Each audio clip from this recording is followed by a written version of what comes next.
Hello, Mike. Hello, Sidra. How are you? Yes, I'm fine, thanks. Mikey's breakfast on Brentwood and Billericay's Phoenix FM. So Tuesday morning on the Zoom, right now I've got Sidra Naeem, who's a teacher, and she's specialised in special educational needs and disabilities. Is that right, Sidra? Yes, that is correct. Yes. And I also work with adults as well as a chaplain who also have difficulties in memory, for example. Well, that's what I want to talk to you about this morning, memory, because this is a big subject. So Yes. what we're going to do over the coming months, if it's okay with you, we're going to squeeze it down into bite-sized chunks and specialise in certain areas. Is that okay? Yes, that's absolutely fine. Yes. So, memory. If we all know we've got a memory. I mean, as I'm getting older, though, I'm walking into rooms and I'm going, I've forgotten why I come in here. I have no idea. Is that natural or am I going mad? No, it's quite natural because as you get older, the neural pathways start dying. And that means then there's gaps left, you see. So you will find your long-term memory will stay with you because that memory has been repeated again and again in your mind. Right. Whereas the short-term memory is that's where you will lose it. If you, but there are so many other factors as well of nowadays. So, for example, if we're not using those neural pathways, they die quicker. Oh, really? Yes, that's right. So, for example, phone numbers and things, we are no longer needing to remember them anymore. They're No, all that's in our right. phone. Yeah. We just dial it and that's it. Calculator, if we need to calculate some maths, we take the calculator out and we calculate it on there without using our brain, which means those parts of the brain we're not using. So then the neurons die, and then that ends up with lapse of memory. Is there a particular type of person that is more inclined to suffer with bad memory, though? Yes, definitely. So, for example, older people, Alzheimer's and dementia kicks in. Very young people, because their brain has not developed yet. Um, any children who've got special needs have already, unfortunately, got neurons missing in their brain. Oh, So you really? will find that their memory will be low, um, but they can accelerate in other areas like visuals and things.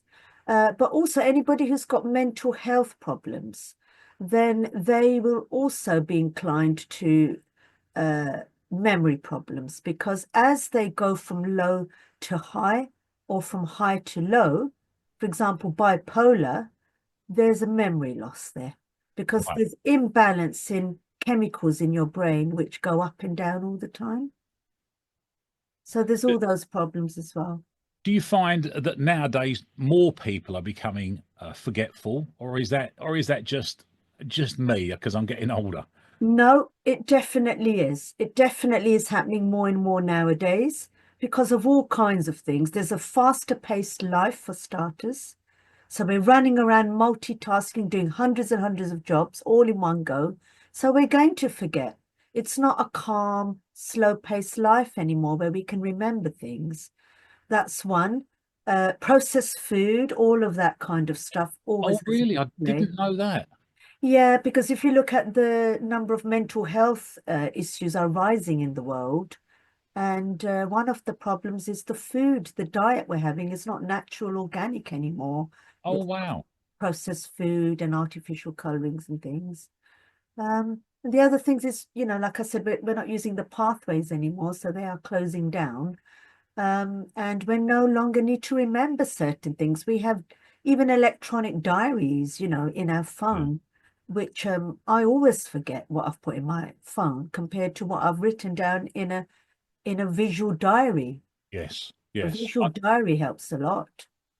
If I have a strange pronunciation, I learn how to say it and then I write it phonetically, and Yeah, it helps me a huge amount.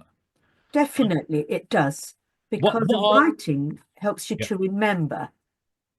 what are the different types of memory? I know there's long term and short term because my Yeah, mother had dementia, so she was losing her short term memory. Are yeah. there any other types that I don't know about? There are other types. There's sort of lower key, so visual memory. So, for example, an autistic person will learn visually more with pictures.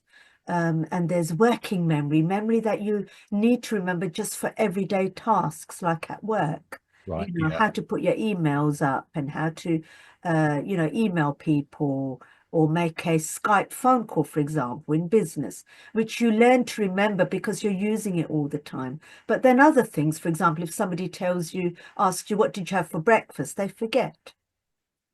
So there are different types of memory, but the main two are long-term and short-term. The long-term are the ones that go at the back of the brain through Ah, repetition.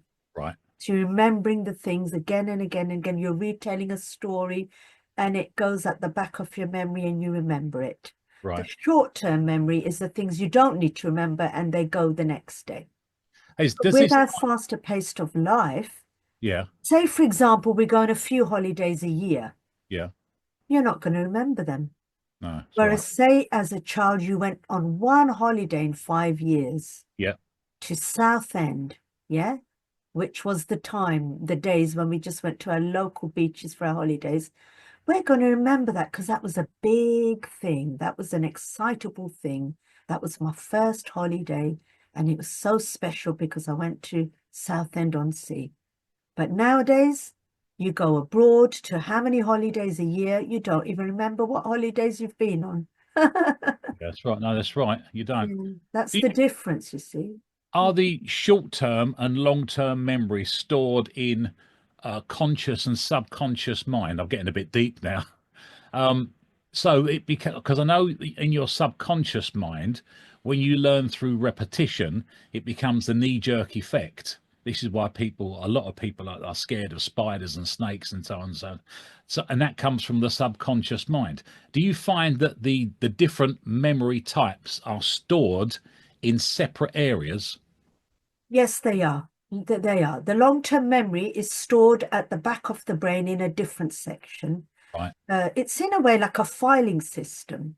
So, your little files go into a larger file, and the large file is the one that's stored, but the little files you may lose in the way. You see, it's quite a complicated process. Yeah. On the whole, repetition helps. Yeah. Keeping a diary helps. Write down your daily things, important things. Say, for example, there was a birthday or a death. Write it down in a visual diary. Electronic is a different pathway to actually writing something down in a diary, which is a Right. different pathway where you visually see it. Remember things visually. That's another tactic you can use because everybody, did you know, 80% people learn through memory, through Yeah. visuals. They're very, very good with visuals. And then the other thing is things like colors. So, for example, people have text and they're trying to memorize notes, and they would use colors to highlight the different areas that they need to learn. That helps because it pinpoints certain words or underlining certain words. Things like that helps you to memorize speeches and things. And timetable, organization is so important. You are going to forget to take your meds if you don't have a specific times when you need to take your medication and Yeah. things. I find that. Yeah. Yeah, some organization is so important. Follow a timetable as much as you can to structure your day and have certain times in the year when you go on holidays. Like Christmas time, for example, you may go on holiday, and summer, so you'll remember when you went and where you went. It's categorizing everything in your brain. So there are so many things really that we can do to improve our memory. Plan ahead activities. We're not going to forget that way. Plan ahead, look in your diary often, write shopping lists down. By the time you get to the shop, you've forgotten what you had to buy, and then you come back and you've forgotten a few things. That's Why my not life. write them down? And the other thing is, our brains are too cluttered nowadays with too much information. So, for example, once we've done the shopping list, cut off the items that you've already done. Right. That helps. So you're decluttering the whole time on what you've already done. Then, or if you've done a task, bin it. It's out of the way. They say out of mind, out of sight, Yeah. don't they? And that's what we mean by, other things like alarms on your phone you can set. And also don't leave what you can do today until tomorrow, because by Yeah. tomorrow you would have forgotten. Yeah, that's me all over. Yes. Also, there's so many other things. Alliteration, like remember routine, r and a r. Yeah. So all of these little things, they help with memory.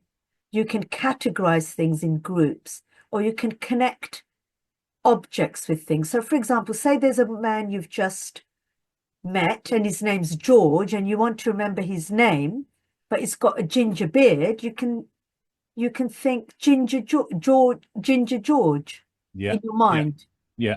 You categorize things or you connect things to certain things, and that helps you to remember as well. All So, of those is, things. is there anything that we can, any foods or any supplements we can take to improve our memory? Definitely cod liver oil. I take Our that mums every used day. to give us Yeah, omega-3. yeah, If you don't want to take cod liver oil, you can take oily fish. Very, very good for you. You will find people who eat a lot of fish in their diet, they have better memory skills and better brains. And I have seen this myself in my teaching career, where the Bangladeshi community, they eat a lot of fish. right. And I have yet to come across a Bangladeshi child who has special needs. Do you know that? Oh, really? Yes. And my Very husband, interesting. who is a GP Yeah, in Brentwood, he said the latest is some Bangladeshi children are coming out with special needs because they're following the Western diet that's without very eating fish. interesting. Isn't that so interesting? You find there's less. I did read a piece, less heart attacks because of this is an Italy area now because of the oils that they put in the food as they cook them. They don't use cooking Correct. oil; they use. But I mean, this is fascinating. Olive oil. Yeah. Yeah, olive oil is so Mm. good for people. Yeah, it is. And water's the other one. Did you know if you don't drink water, your brain's all dried up, isn't it? It needs to be It makes sense. hydrated. Yeah, it It makes needs to be sense. hydrated. And a good breakfast helps. I always find when I haven't had breakfast, I can't recall my words. And when I've had breakfast, I have fueled my brain and then I can function better in the Yeah, morning. yeah, So those kinds, but also organic food is so important. Like how, I sound so old-fashioned here, but our mums, they used to make home-cooked food, yeah, and our grandparents, they had brilliant memories. yeah. They They had did. sharp brains, and no one had even heard of dementia and Alzheimer's in those days. They didn't really suffer from it that much No, that's right. because everything was organic. Even, the eggs were out of the chickens and the milk was out of the cow and things like Yeah, that. I'm talking about proper dairy stuff here. yeah. But nowadays, unfortunately, the way the diet is going, especially in the Western world, everything's processed, ready-made meals, and nothing is pure anymore. Yeah, Mhm. processed isn't good. It's not good. Yes, We're all putting on a lot more weight, which isn't down to the food itself. It's yes, down to the stuff that they're putting into it to make it more processed until it lasts longer on the shelves. And yes, I was brought up in on beef stew and dumplings, that sort of thing. And you can't get much more fattening than a dumpling, really, can you? yes. But we're all, but you will find we ate like we did in the olden days, but we were Mm. slimmer. Everybody was Yeah, slimmer. yeah, they But, were. but the obesity is actually from the processed food and stuff. Yeah, Now, the other brain exercises we can do to memorize things to help with memory is to strengthen our neurons and things like crosswords or playing games, even card games yeah, or jigsaw puzzles yeah, or the backward games. Like, for example, we used to do games as children as I went to shopping and I bought a yeah. toothbrush. I went on holiday and I bought a toothbrush, a suitcase, toothpaste, things like that. And And everyone has to add one more to it. yeah, Yeah, yeah, I know the games ones you like mean. that. Yeah, yeah, And when you connect objects like a toothpaste and toothbrush and teeth, then it's easier to yeah. remember. Or little rhymes. I think there was a rhyme I used to remember for um uh it was for colors, I think, the colors of the rainbow. Red, orange, yellow, green. And it was Richard of York gave battle in vain. Yeah. It's how I remember the colors of the rainbow in order, for example. So little rhymes like that help with memory. And you'll find children who can't learn their times tables, they learn through rhyme, Yeah, that's right. singing. Yeah. I'll sing a little song to help you remember. That helps as well with memory. That is fantastic. Perfect. That is. Well, Sidra, I could carry on talking to you all day. You are a fascinating lady. You really are. That was fantastic, Sidra. Brilliant. Sidra, thank you so much, and we'll speak again soon. Yes, thank you so much. All right, then. Thank you so Brilliant. much for your Thank you, time. Sidra. It's Okay, a then. pleasure to talk to you. Thank you. Thanks ever so much, and we'll speak Bye. soon. Bye-bye. Bye.